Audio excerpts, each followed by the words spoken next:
Kebakaran melahap gudang penyimpanan mesin jahit. 1 petugas pemadam pingsan dan 2 lainnya terluka. Tersangka penggunting bendera merah putih yang viral di media sosial terancam 5 tahun penjara. 4 orang tewas dalam baku tembak antara militer India dan kelompok pemberontak di Kashmir, India.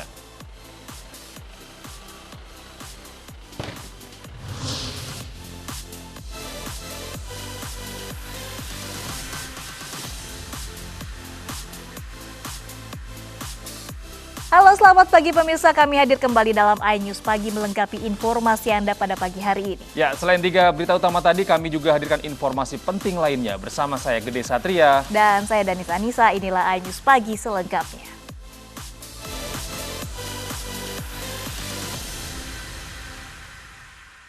Pemirsa, kebakaran melahap gudang penyimpanan mesin jahit di kota Surabaya, Jawa Timur, Kamis malam. Kebakaran hebat ini membuat 1 petugas pemadam pingsan dan 2 lainnya terluka tertimpa mesin jahit.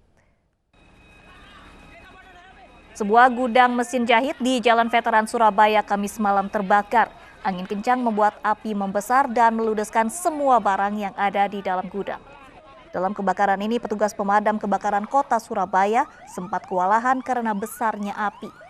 3 orang petugas kebakaran menjadi korban, 2 orang terluka tertimpa mesin jahit. Sedangkan seorang petugas damkar pingsan karena menghirup asap dari dalam gudang. Api berhasil dipadamkan 3 jam kemudian dengan mengerahkan 21 mobil damkar. Kerugian kebakaran ini ditaksir mencapai miliaran rupiah.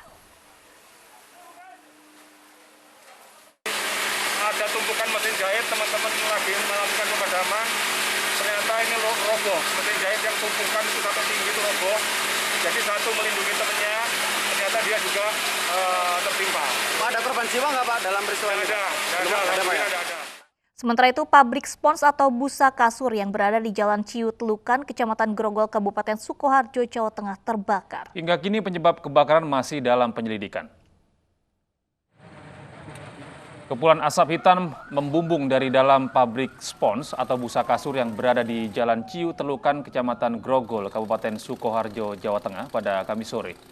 Api dengan cepat membakar sebagian material spons atau busa yang biasanya digunakan sebagai bahan kasur. Puluhan unit mobil damkar dari Sukoharjo, Klaten, dan Solo diturunkan untuk memadamkan api dan melokalisir api agar tidak merembet ke permukiman warga. Namun proses pemadaman terhambat karena akses menuju titik api sulit dijangkau, hingga petugas membongkar salah satu pintu untuk menjinakkan api.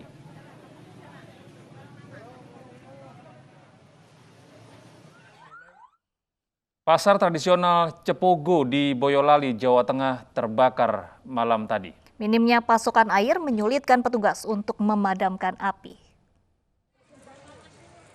Api mulai membakar pasar Cepogo pukul 6 Kamis sore. Diduga kebakaran bermula dari korsleting listrik di salah satu kios. Banyaknya barang yang mudah terbakar dan kurangnya pasokan air membuat petugas kesulitan memadamkan api.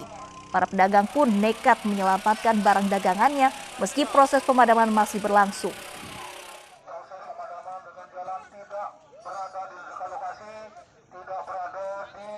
Sementara itu, pemirsa, sebuah minibus terbakar di Jalan Raya 3 Raksa, Kabupaten Tangerang, Kamis malam. Terbakarnya mobil diduga adanya arus pendek listrik pada rangkaian kabel mesin yang terbakar. Sejumlah warga dan pengendara di Jalan Raya 3 Raksa, Kabupaten Tangerang, Banten panik saat sebuah minibus yang tengah melintas di tengah jalan tiba-tiba terbakar. Dengan menggunakan air seadanya, warga mencoba memadamkan api dan meludaskan bagian depan minibus. Pengemudi mobil berhasil keluar dari dalam mobil. Mobil dinas pemadam kebakaran yang tiba di lokasi berhasil memadamkan api. Beruntung tidak ada korban jiwa dalam peristiwa tersebut.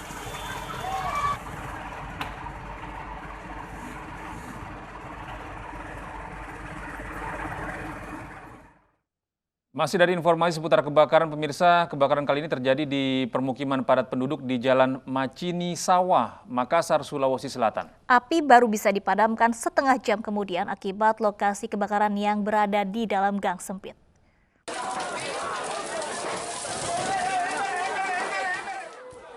Api membakar rumah di pemukiman padat penduduk di Jalan Macini Sawah, Makassar, Sulawesi Selatan pada Kamis siang. Api dengan cepat membesar lantaran material rumah yang mudah terbakar, ditambah kencangnya tiupan angin membuat api dengan cepat merembes ke bangunan lainnya.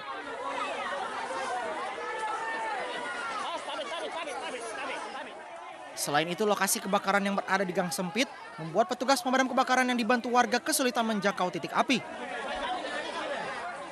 25 unit mobil pemadam kebakaran pemerintah Kota Makassar dikerahkan. Api pun baru bisa padam setelah setengah jam kemudian. Jam 12.40 kita terima dan 12.45 tadi alhamdulillah anggota sudah tiba di sini. Kendala tadi alhamdulillah kita cepat datang seperti biasa proses karena banyaknya masyarakat yang nonton apa segala macam, tapi alhamdulillah itu tadi bisa kita atasi semua. Kebakaran ini membuat 5 rumah warga hancur. Dugaan sementara kebakaran akibat arus pendek listrik. Namun penyebab kebakaran masih diselidiki oleh polisi sektor Makassar. Dari Makassar, Sulawesi Selatan, Andi dari Sunggu, iNews melaporkan. Kita beralih ke informasi lainnya, pemirsa. Kota Kendari dilanda kerusuhan, ratusan orang yang tidak diketahui asal-usulnya merusak fasilitas umum dan menganiaya para pengendara. Tidak ada aparat yang datang untuk mencegah kejadian ini.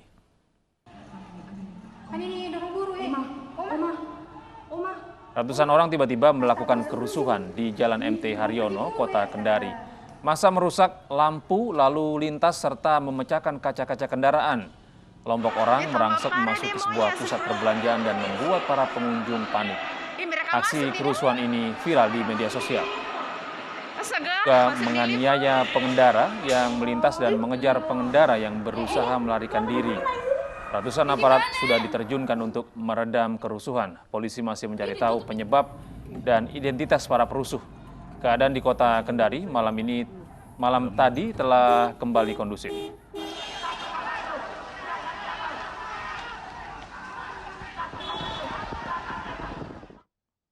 Pemirsa, polisi menangkap 2 pelaku yang memutilasi korban di sebuah apartemen di Jakarta Selatan. Kedua tersangka mengaku membunuh untuk menguasai harta korban.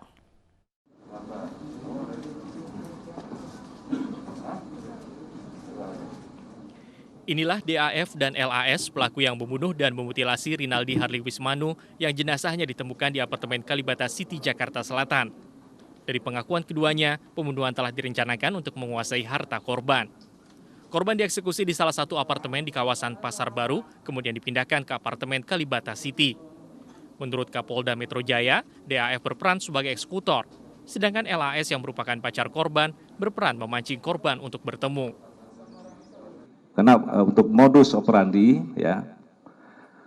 untuk modus operandi adalah jadi mereka tadi mereka berkenalan, kemudian mereka si korban ini mengetahui bahwa si korban ini memiliki finansial yang dianggap lebih gitu kan, mereka dianggap orang berada, sehingga kedua tersangka itu berencana untuk menghabisi nyawa korban dan kemudian mengambil barang-barang dan uang milik korban tersebut. Itu modus operandinya, sedangkan motif bahwa tersangka ini ingin menguasai harta milik korban. Sebelumnya warga di kawasan apartemen Kalibata City Tower Ebony lantai 16 dikejutkan dengan adanya penemuan mayat seorang pria dengan kondisi termutilasi di salah satu kamar pada pukul 19 Rabu malam. Selain termutilasi, jasad korban yang diketahui bernama Rinaldi Harley Wismanu juga ditemukan di dalam koper serta terbungkus plastik. Menurut Kabid Humas Polda Metro Jaya, penemuan jasad berdasarkan informasi adanya laporan orang hilang pada 12 September lalu oleh seorang bernama Muhammad Arif Alfian Firdaus. Pelapor menyatakan korban telah hilang dari apartemennya di Tower Taman Sari Semanggi. Pemirsa, sebuah mobil jenis sedan ringsek usai ditabrak KRL jurusan Tanah Abang Rangkas di perlintasan tanpa palang pintu di Tanah Kusir, Kebayoran Lama, Jakarta Selatan. 4 penumpang mobil mengalami luka-luka.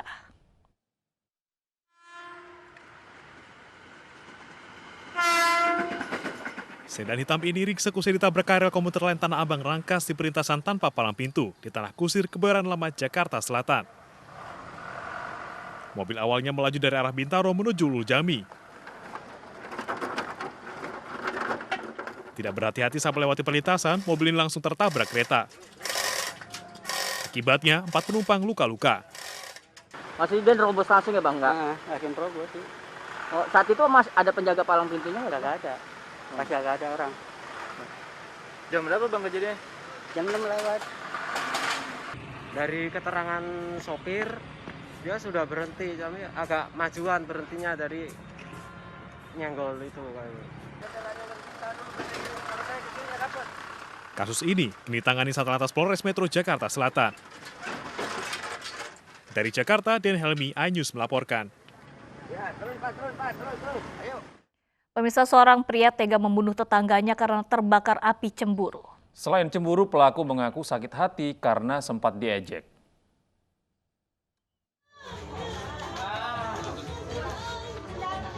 Rekaman video amatir viral karena adanya penemuan jenazah di kawasan Lorong Wahyu, Jambi.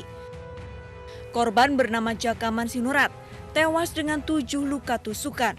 Pelaku pembunuhan tak lain adalah tetangganya sendiri. Sebelum membunuh korban, pelaku sempat menuduh korban berselingkuh dengan istrinya serta sakit hati karena diejek korban saat bertetangga dengan korban. Saat sampai di rumah korban, terjadi keributan antara tersangka dan istrinya, sehingga istri dari tersangka didorong dan disuruh masuk ke dalam rumah korban. Saat tersangka melihat korban, tersangka langsung menusuk korban secara membabi buta. Pada korban ada 7 tusukan. Pelaku yang sempat melarikan diri setelah menusuk korban segera diamankan warga dan dibawa ke kantor polisi. Guna kepentingan penyelidikan, pelaku menjalani pemeriksaan intensif di Polsek Jambi Selatan. Pelaku terancam pidana maksimal seumur hidup. Dari Kota Jambi, Adrianus Susandra, iNews melaporkan. Syekh Ali Jaber dijaga ketat polisi saat berceramah di Malang, Jawa Timur. Hadirkan sesaat lagi. Tetaplah bersama iNews Pagi.